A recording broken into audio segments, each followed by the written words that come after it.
From the FSU College of Law, I'm Alva Striplin. And I'm Jeff Kahn.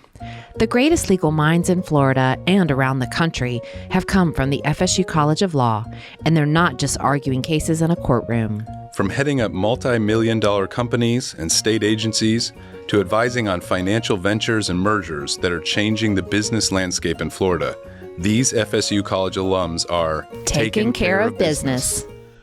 Well, welcome today. My guest, and Alva is busy today, so it's a solo venture for me. Our guest today, was so pleased to have Andrew Smith. He's the vice president in the Asset and Wealth Management Group at Goldman Sachs. He also has an MBA and is a certified financial advisor. So really a Renaissance man wearing all hats. Thank you, Andrew, for joining us today. Hey, thanks for having me on. And I've got to say, Professor Kahn, usually when the professor calls on you, you get, maybe sweat a little bit and you get a little nervous, but I think we're going to have fun today. Only in the first year. That only happens in the first year. You're so right. So first, let me just ask your background. How did you get to, you're a Florida State law grad. Tell me how you got here, why you came here. What was your path to Florida State Law School? Yeah, so there's a long answer to this, so I hope you've got a fresh cup of coffee. Fortunately, I have been surrounded by kind of like a great board of directors or mentors, if you will, throughout kind of high school and going into undergrad. And I knew that I wanted to do something in business. And the field of finance and law is so vast, it's really hard to know when you're 16, 17, 18 years old, or even when you're an undergrad, kind of where you fit in this kind of big world of law and finance. And so you kind of, for me, I kind of learned kind of what I didn't want to do as I went along, and, was fortunate to get exposure to a lot of different areas in business through undergrad. And, I guess the big macro environment that was going on at that point, I was graduating in December of 2008, and the reason it was December, I got redshirted. I was playing football up at Georgia Tech. I had an extra year, which actually I think worked out to my benefit, and I was coming out of undergrad right in the depths of the financial crisis. And so if you wanted a traditional role in finance, it was very difficult. I mean, the people who had a job were trying to keep their jobs, and certainly hiring was frozen. Layoffs were just across the board, and that gave me a really good moment to reflect.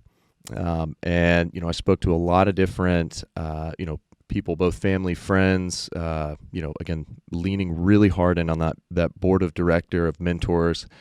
And I realized that kind of the rules of the road were changing, and having a strong understanding of the legal environment and the legal implications of what was going on would be important. And so that's where, I started looking really hard at, okay, does that mean an MBA? Does that mean a JD? Do I need to get an LLM? And kind of all the paths led back to getting a law degree. And so I've got kind of a fun story here. So I learned a really valuable life lesson in the application process. I'm looking at my scores and, of course, study for the LSAT and I did okay. And my grades in undergrad were okay. And, I said, look, I'm kind of falling into this, kind of on the right side of the bell curve, if you will, and I should be okay to get into Florida State. And so day one, when the applications open, submit everything, I've got a bow on it, and I'm so confident that everything's going to work out well, I applied nowhere else. Florida State offered at the time, and they still do. It's just a wonderful value as a Florida resident. Great. You look across the board at all the courses, and Florida State had just launched their business law certificate program.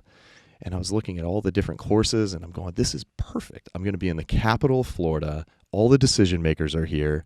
This is kind of the center of all the movers and shakers in the state of Florida. And I'm born and raised in Florida. This is perfect.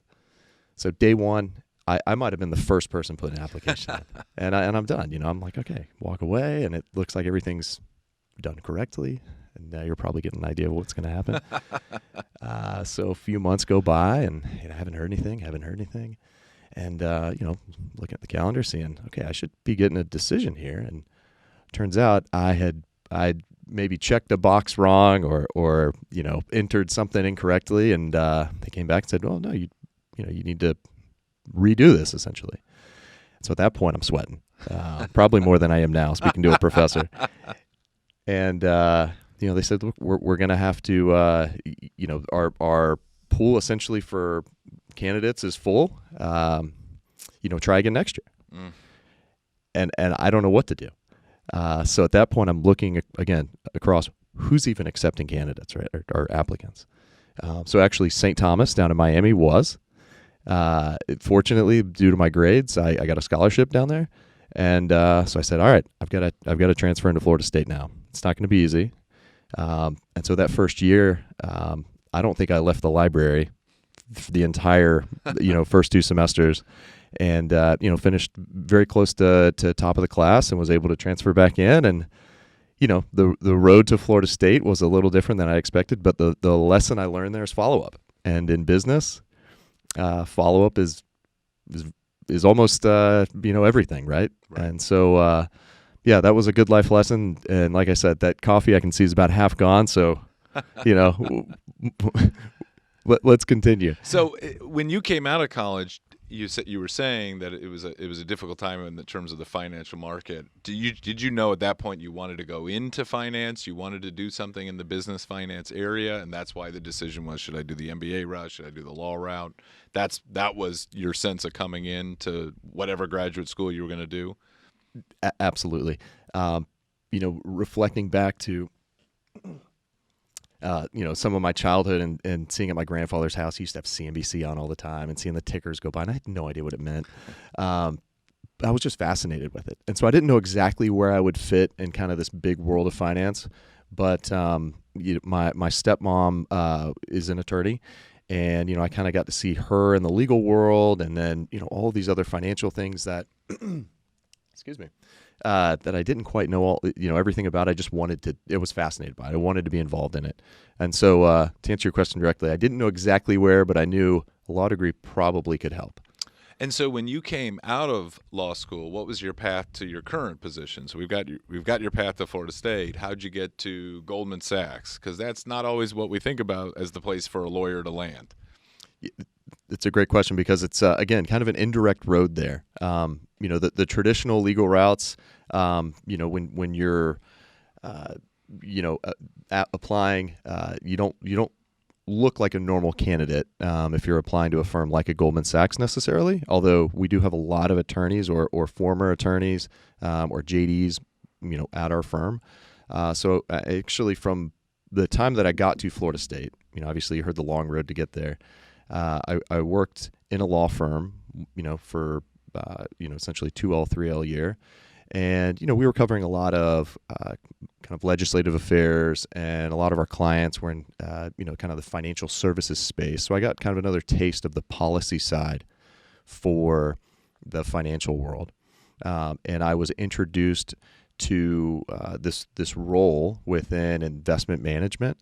And so my first job out of Florida State, and actually I started the day after I took the bar exam, because of course if you're going to a non-traditional legal path, they don't really care that hey, you don't get a break. You just studied for 2 or 3 months, and you probably haven't slept in a few years, but you're starting work tomorrow. So I actually started at Merrill Lynch and their private banking investment group the day after I took the bar exam, and I spent about 3 years there.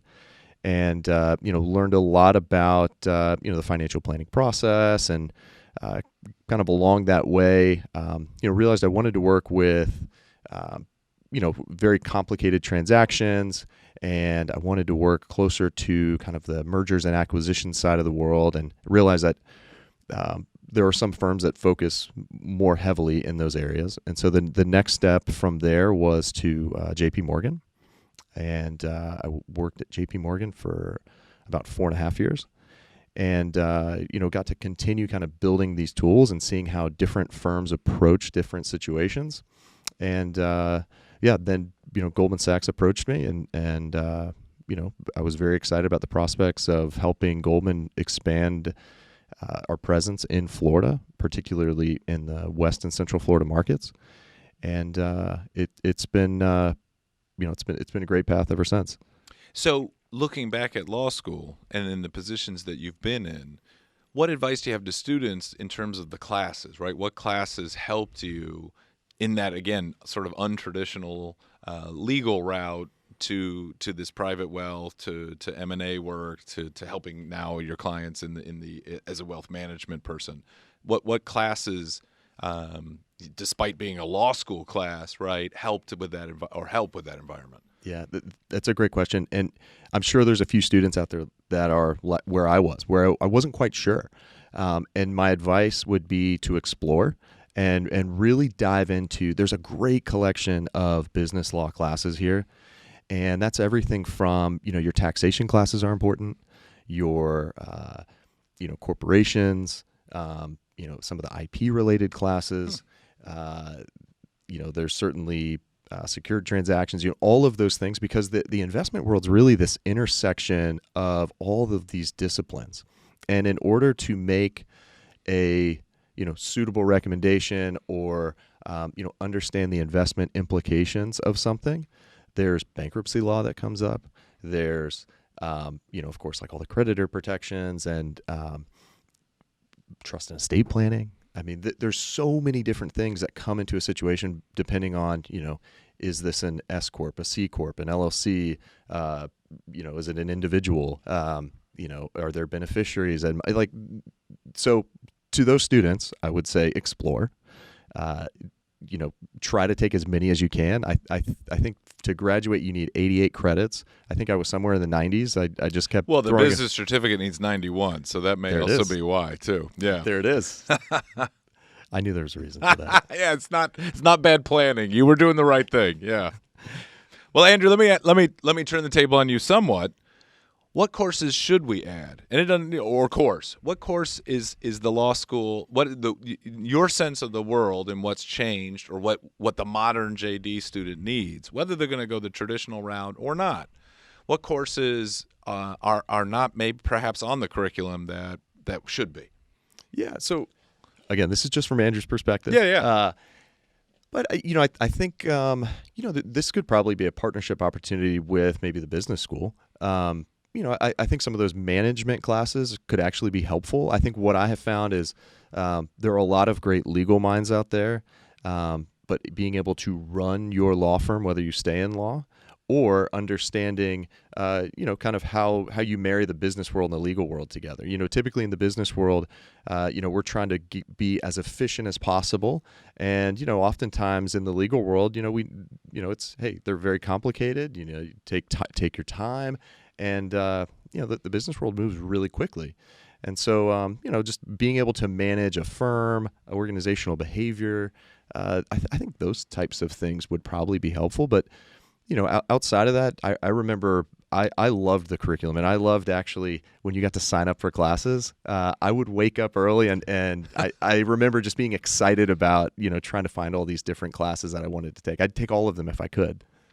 Well, and you got an MBA as well from a school that we won't name, but do you recommend that? What group of students? Again, we have several students who are interested in the joint degree, or again doing the law school, and then maybe perhaps getting the MBA like you did as kind of on a weekend course or a night course, an executive kind of training thing. What kind of student should consider that? As if you're going into business, is it automatically you should also get an MBA, or is it a particular type? So one thing that I noticed the further I got along in my career was that clients and stakeholders were asking me questions that didn't always fall in line, specifically with investments. And they leaned on me for everything on advice from, hiring to marketing to branding and it kind of all of these things where I realized, in certain advisory capacities, you become so close with the people you work with, you're a partner with them. They start trusting you for a lot of different things. And they understand, hey, your role here is kind of narrowly defined, but I'm just looking for your, Andrew's perspective. And that's where I think the MBA from the school down the street that we won't bring up again, I'm kidding, That's where it was really helpful. It was kind of like a refresher course, and I took it in. It was an executive MBA, platform, and it was kind of like a refresher course for me because I had been, kind of removed from pure business classes for a decade or so. But it certainly maybe it's not for everybody, but I certainly think it's helpful. And if you have the time, and if you can find a good value school, right? Because ultimately it's return on your investment. And so, I think you need to take, if you're going to go full time, what is the cost of stepping away from a role and make sure you're getting, compensated in return for that. So, schools like Florida State do a wonderful job of that ROI. Mm-hmm. Well, and so let me ask one more about work, and then we'll shift to some football. So, what's your traditional day like? Is it do you get to plan it, or do you go in and say, I don't know who's going to be on the other end of that phone when it rings at 8 a.m. today, or is it a combination? Yeah, there's a little bit of a jack in the box element to it, as you alluded to, but my days are fairly intense. I would say I'm up by 5 o'clock, and you're reading research reports. I usually get a workout in from kind of 6 to 7 to get your day going, and by 8 o'clock you're probably in a meeting, whether that's with a client to give them an update on market outlooks, or maybe you're helping rebalance portfolios. So we have obviously a lot of different analysts and partners within our firm, and there's usually some sort of community component in there. So maybe a community event. That's kind of a hobby of mine. I love a lot of different aspects of our community, whether that's the entrepreneurial ecosystem or kind of like the Chamber of Commerce type aspect. And then there's dad time too. I've got a 2-year-old, and my wife and I, we love nothing more than just getting to relax a little bit and spend some time with her. So, it's from an hour standpoint, it's a 7-day-a-week, 24-hour type of thing, because markets move and global events happen, and you've got to be on top of those things and make sure you're updating and making sure you're positioned correctly. Great. No, I appreciate it. And so, again, you mentioned you were at Georgia Tech. Tell us how you got there. Go ahead. Or let me ask it this way. Wait, I've got a better way to ask it, I realize. So it's Friday. It's the game day weekend here at Florida State. We happen to be playing Georgia Tech. So we asked our last guest, what's the score of the game going to be? So we'll ask you that as well. Now, there's no wrong answers. That's the good news. But we're going to check after to see who was right. So this is always a tough weekend for me. I grew up a just absolute diehard Florida State football fan. My dad is a Florida State Hall of Famer. He's actually getting inducted into the Florida Sports Hall of Fame on Wednesday of next week. I think he left with a couple dozen scoring records, and so you can imagine our house was garnet and gold through and through. My mom went here, my sister went here, my stepmom went here. All sorts of family members and friends have gone here, and so this weekend is always a family feud. My wife and I are Yellow Jackets undergrad, and so we get a little trash talking. Now the reality is, Georgia Tech's had some ups and downs this year. We've got a really good defense, so I think we hold Florida State to we'll say 21 points, and I think we squeeze by with 24 points. Okay, so 24-21. You can lock that in.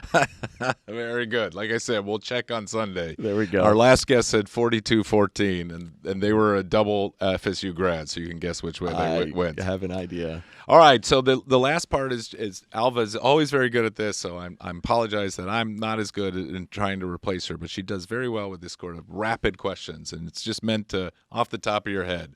So first, how do you take your coffee? So right now it's black because I started intermittent fasting. I have no idea why I started doing this, but it's black right now. I used to love a ton of cream. All right. What movie can you watch over and over again? How about a series of movies? That's so fine.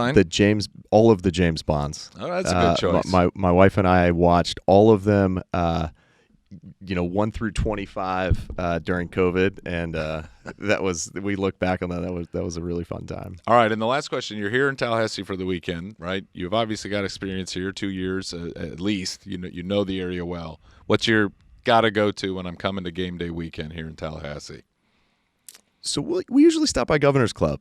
That's okay. You've got Clyde's and Costello. Clyde's is still there, right? Yeah, I don't know. Okay, so you've got a nice setup there. You can have dinner at the Governor's Club, and then you've got Clyde's and Costello's next door, and they usually have music playing at Andrews.